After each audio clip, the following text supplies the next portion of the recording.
Matric inter pass scholarship 2025। जी हाँ, matric inter पास प्रोत्साहन राशि के हैं या फिर मुख्यमंत्री बालक बालिका प्रोत्साहन योजना के हैं। ये ऑनलाइन अप्लाई तो चल रहा है। ऑनलाइन अप्लाई आप में से बहुत सारे बच्चों ने कर भी लिया है, लेकिन जो समस्याएं हैं वो ख़त्म होने का नाम नहीं ले रही है। एक बहुत बड़ी समस्या हमारे सामने क्या आ रही है, यू आर नॉट रजिस्टर्ड का। और ये मैसेज आ कब रहा है, जब बच्चे अपना स्टेटस चेक कर रहे हैं। क्योंकि जाहिर सी बात है, अब जो है ना, जब आपने ऑनलाइन अप्लाई कर लिया तो अब स्टेटस चेक करने से ही मालूम पड़ता है कि आपका जो ऑनलाइन एप्लीकेशन है, जो फॉर्म अप्लाई किया आपने मुख्यमंत्री बालक बालिका प्रोत्साहन योजना के लिए या फिर मुख्यमंत्री कन्या उत्थान योजना के लिए, आखिर आपका एप्लीकेशन किस स्टेज में है, वेरिफिकेशन हो रहा है कि नहीं हो रहा है, क्या क्या चीज़ें वेरीफाई हुई, क्या क्या वेरीफाई होना बाकी है। लेकिन जब बच्चे चेक कर रहे हैं तो उनको लिख रहा है यू आर नॉट रजिस्टर्ड या फिर नॉट फाउंड। आखिर इस समस्या का समाधान क्या है, ये समस्या आ क्यों रही है? इसके अलावा एक और बहुत बड़ी समस्या है और वो है योर रजिस्ट्रेशन नंबर और DOB are not in the list.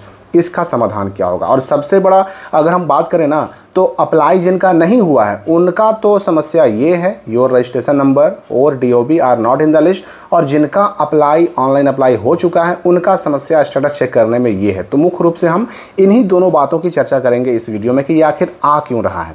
देखिए, आपने देखा होगा कि जो मेधा सॉफ्ट का जो पोर्टल है उस पर लिंक तो सारे हैं, मतलब मैट्रिक 2025 का भी है, इंटर 2025 का भी है। और मैट्रिक इंटर 2025 के साथ साथ मैट्रिक इंटर 2024, 2023, 2022 का भी लिंक है, लेकिन रजिस्ट्रेशन के सामने रजिस्ट्रेशन क्लोज्ड लिखा हुआ है।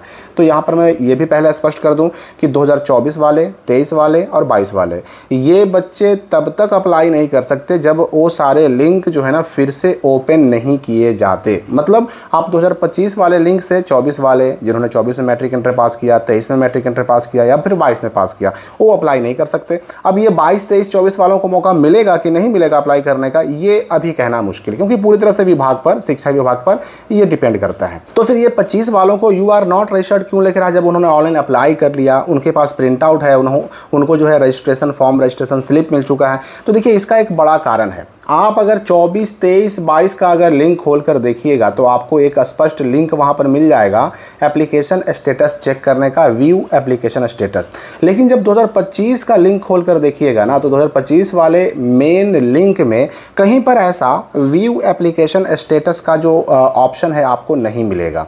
और जब ये ऑप्शन उपलब्ध नहीं कराया गया, उससे पहले जो लिंक मैंने आपको स्टेटस चेक करने का दिया था वो लिंक काम कर रहा था, बच्चों का स्टेटस उससे चेक हो रहा था, लेकिन उस लिंक को कर दिया गया क्लोज। ठीक है, और उसके बाद नया लिंक स्टेटस चेक करने का बच्चों को उपलब्ध अभी तक कराया नहीं गया है। और अब जब तक नया लिंक उपलब्ध नहीं कराया जाएगा स्टेटस चेक करने का, तब तक बच्चे अपना स्टेटस चेक नहीं कर पाएंगे। मतलब पुराने लिंक से अगर चेक करेंगे तो यही लिखेगा यू आर नॉट रजिस्टर्ड। और इसका मतलब क्या हुआ, यू आर नॉट रजिस्टर्ड का मतलब तो ये हुआ कि आपने अभी तक ऑनलाइन अप्लाई किया ही नहीं है। लेकिन आप जान रहे हैं कि आपने अप्लाई कर लिया, आपके पास प्रिंट आउट है, फिर भी लिख रहा है, तो इसका मतलब वही हुआ कि जो पुराना स्टेटस चेक करने का लिंक है वो लिंक फिलहाल काम नहीं कर रहा है, उस लिंक पर डेटा अपलोड नहीं है, उस लिंक को फिलहाल क्लोज कर दिया गया है। अब जब तक उस लिंक को दोबारा से एक्टिवेट नहीं किया जाएगा, आपके एप्लीकेशन स्टेटस में यही लिखा जाएगा यू आर नॉट रजिस्टर्ड। तो आपको सिंपली वेट ये करना है कि जिस तरह से 2024 वाले लिंक में, 2023 वाले लिंक में या 2022 वाले लिंक में व्यू एप्लीकेशन स्टेटस का विकल्प उपलब्ध कराया गया है, वैसे ही 2025 वाले लिंक में भी जब व्यू एप्लीकेशन स्टेटस का विकल्प उपलब्ध कराया जाएगा, तभी आप अपने फॉर्म का, यानी जो आपने मैट्रिक इंटर पास स्कॉलरशिप का ऑनलाइन अप्लाई किया उसका स्टेटस चेक कर पाइएगा कि क्या क्या वेरीफाई हुआ, क्या क्या येलो से ग्रीन हुआ, कहीं हमारा कुछ रिजेक्ट तो नहीं हुआ है। क्योंकि ये भी मैं आपको बता चुका हूँ कि जब सारी चीज़ें वेरीफाई हो जाती हैं, जब सब कुछ ग्रीन हो जाता है, तो आता है यूज़र ID और पासवर्ड। और ये कहाँ आता है, तो ये आपके मोबाइल नंबर पे आता है। अब जब स्टेटस ही चेक नहीं हो रहा तो बच्चे चेक नहीं कर पा रहे हैं कि मेरा वेरीफाई हुआ कि नहीं हुआ। अब यूज़र ID पासवर्ड जब तक ये आपका ग्रीन नहीं होता तब तक नहीं आएगा। उससे पहले अगर आप gate user ID password link का उपयोग भी कीजिएगा तो आपका वेरिफिकेशन इंतज़ार करने के लिए कहा जाएगा, वेरिफिकेशन इन प्रोसेस कहा जाएगा। तो फिलहाल आपके पास कोई रास्ता नहीं है, यानी वेट ही करना है आपको कि ऑफिशियल एक और लिंक आए या फिर पुराने लिंक को एक्टिवेट कर दे एप्लीकेशन स्टेटस को चेक करने की। तब तक आपका यही लिखेगा। लेकिन इसका मतलब ये नहीं, अगर ऐसा लिख रहा है यू आर नॉट रजिस्टर्ड, तो इसका मतलब ये नहीं कि आपने ऑनलाइन अप्लाई नहीं किया या आपका कोई गलती है, ऐसा कोई मतलब नहीं है। अप्लाई किया है आपने तो इंतज़ार कीजिए, ठीक है, दोबारा अप्लाई आप कर भी नहीं सकते।